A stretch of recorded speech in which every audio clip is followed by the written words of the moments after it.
Hi, thanks for joining me on Wilderness with the Monty.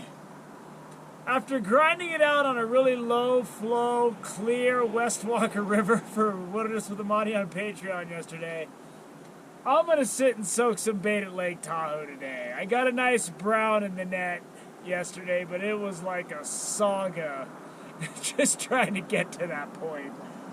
But I'm out here. I'm going to go fish down below the Logan Shoals Vista Point.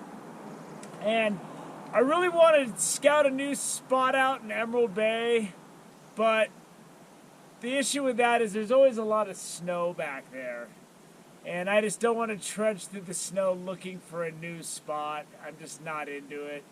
So what I'm going to do instead is just, instead of snowshoe, I'm going to walk right down to the lake. I'm going to set up and I'm going to sit there. It's 8 a.m. It's basically, is this going to be a 3-hour day or is this going to be an 8-hour day? It's not up to me, it's up to the fish, because I'm just going to be standing there waiting. So we'll see how that goes. Let's get down there, get my lines in the water, and let's see if we can't get a big rainbow to eat. This is also a good day to come here because it is going to be snowing, heavy, and really windy over the next few days up here. I think they're expecting a foot at lake level, but they're expecting 2 to 3 feet at the higher elevations, and that does not go well for me wanting to get an early hiking season in. It's going to be dumping above 10,000 feet, so when am I going to start hiking this year? I don't know. So there's no ice on the rocks, but the water level. And I'll put my rods right here, have my lines going over this, and then if I get something, I just got to make my way over to here, because this is a really good spot to land a fish right here.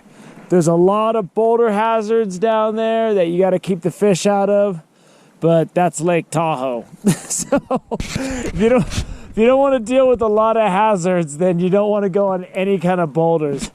This area, Cave Rock State Park is right down there, and this is a lot like Cave Rock State Park, where once you get out a certain ways, it's sand bottom, it's flat. But unlike Cave Rock State Park, this has a lot of big boulders that stop right before it. So if you get too close to the boulders, that could be really sketchy as far as getting your lines sawed off on the rocks if you get something big that goes down deep and straight. But we'll see. I mean, I'm doing a lot of speculating and not enough fishing, so let's get this going. And these crawlers I got are really big. So I like to really blow that up on one side, go a little lighter on the other side so it's still squirming while it's floating. And these big worms, they'll last a long time out there. And then I always come over, put it in the water, make sure it's floating, and that has got some real good buoyancy, and I'm ready to fish. So my power bait is my long line out, and that's about a 22 count from the time my sinker hits the water to the bottom. And my night crawler, just because those full crawlers are a lot harder to cast. That's my shorter line, and that's about a 15 count, and that's in the boulders. And you know, once I get into April or May, I like to really hammer the heavy boulder areas where it's boulders as far out as you can cast, because that's when the crawdads come out, when the water warms up just a little bit more, and there's tons of crawdads, tons of bait fish. And if you go to my Lake Tahoe shore fishing playlist, I show rainbows I catch that when I look inside of them, I pull a pile of crawdads out that they've been eating, and they're eating so much they got them coming out of their throat, and they just gorge themselves, and I think that's how they get big. But it's a little early for that, so I'm just going to deal with the sandy bottom instead. It's just easier fishing. You don't have to move your stuff around as much. You know, I try to get as close to the boulders as I can without getting snagged, and we'll just see how it goes. Got to be careful. There's a big chasm right here I don't want to fall into. You saw me doing my splits. You know, in the end, I'll be jumping around like a mountain goat if I catch something, though. I don't care, but I've already figured out my best ways to land a fish, where I can go. So let's see if we can get something. If you want to see the particulars, how I rig up, I have videos for Lake Tahoe, how I rig up, and I got videos down to the hooks I use on my fishing tips playlist. Something hit my power bait. My line got really slack all of a sudden, which is usually a sign something's out there. There he is. He's hitting it. Come on, just take it. I don't want no dainty fish eating my power bait with a knife and fork. I want to swallow. Let's go.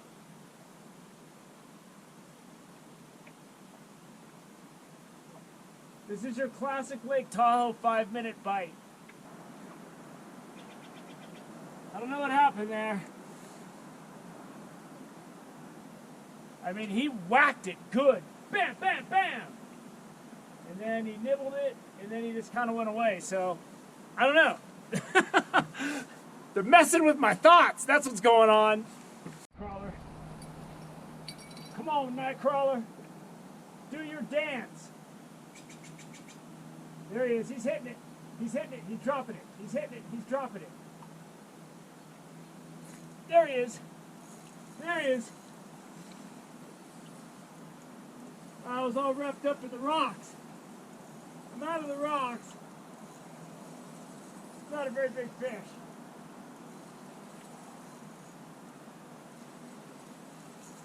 I hope he didn't swallow it. If he swallowed it, I'll eat him. Oh! Double header! Oh, there we go. My first Lake Tahoe double header.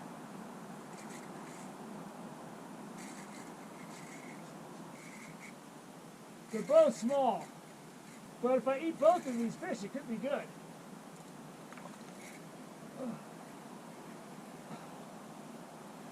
This isn't ideal.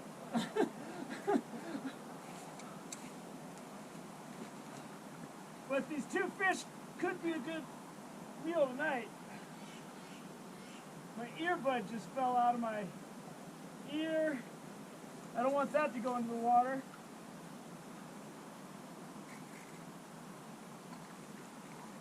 All right. Let me sort this out and I'll see where I'm at. Get out of those rocks. All right. The power bait one, I barely got that thing hooked. But I might have to keep him just to have one good meal between the two. So let me get this.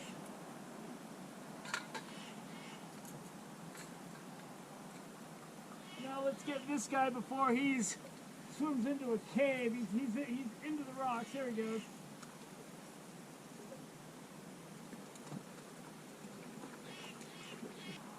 I'm gonna let the power bait one go because I mean it's right on the outside of his mouth.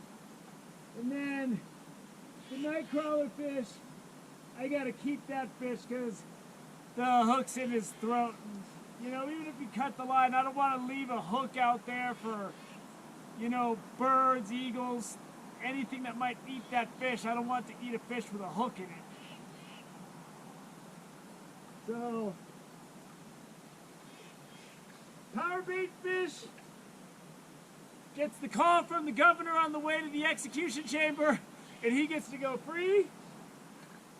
I mean, I grabbed the hook, and it just popped right out of the edge of his mouth. I mean, I barely had that fish.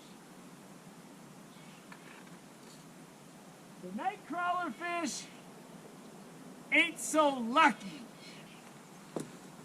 I can put this guy on ice right now. I don't have any snow in my cooler. There's some snow patches in between the rocks I could get from if I need to really cool him down. But I got a block of ice that I make in my freezer that I can put him under for now, and that'll keep him fresh. And, I mean, that's a good size rainbow. This is probably one smaller meal, but I'm gonna Definitely going to try to get one more this size or one big one. I'm gonna get this guy in my cooler under that block of ice. I'm gonna keep fishing. So I'm just gonna settle on this little 14-inch trout, have that for dinner. That's easily a nice meal just for me. And I'll have some rice and some veggies with it. I slept for like an hour straight. And I was out cold. And I was literally having dreams about fishing. That my line was all tangled up and I was just like laying on the rocks. It didn't get so crazy. I was dreaming I was like in the frying pan and the fish were cooking me or anything like that. But I was having some weird fishing dreams. And you can see there's a big rock wall. I'm using my glasses to cut the glare off the water. See if you can see in there a little better. But you can see there's so many boulders out there. And when I had those two fish, I had the one was trying to swim under a rock right there. He couldn't get in there. But if I had big trout on, two big trout that you catch usually when the crawdads come in to the boulders, I would be in big trouble. That would have been an absolute circus. And probably starting next month in May, there's going to be tons of bait fish and crawdads everywhere. Like if you throw a piece of worm down there, crawdads just come out from every direction to grab it. And that's when those big rainbows come into the rocks to eat. Right now, there's nothing. I was looking around for crawdads, and I put a piece of worm down there, and nothing ever came and got it. So it's just still winter pattern for Lake Tahoe. So I'm just going to get out of here. It's only around 2:45, but I'm going to get out of Dodge. It's going to start getting windy. It's already dropped. The temperature's dropping a little bit. And by midnight tonight, it's going to be a blizzard situation out here. It's going to be really cold, double-digit winds, heavy snow, and it's going to stay like that for a few days, and then there's going to be more snow and rain next week. So I'm going to get some fishing in, but it's going to be tough because it's going to be windy everywhere. So we might just go up to a mountain reservoir. I think the mountain reservoir fishing's a little better than Lake Tahoe right now. But I got some dinner. I got to hang out. It was really nice once the sun came out, but now the clouds are coming in and the wind's picking up and temperatures dropping quick. So what that means is, woo, it's getting late. I gotta go home and watch some TV and get warm. So I hope you enjoyed this little short clip out of Lake Tahoe. Got the double header going. Got the full circus. You know, it was fun. It was a good time out here. Nice and relaxing. Got a good nap in. We're going to be doing a lot of Lake Tahoe fishing this spring, so we're going to look for some bigger trout. This is just, you know, that guy's a disappointment, but it's a tasty disappointment.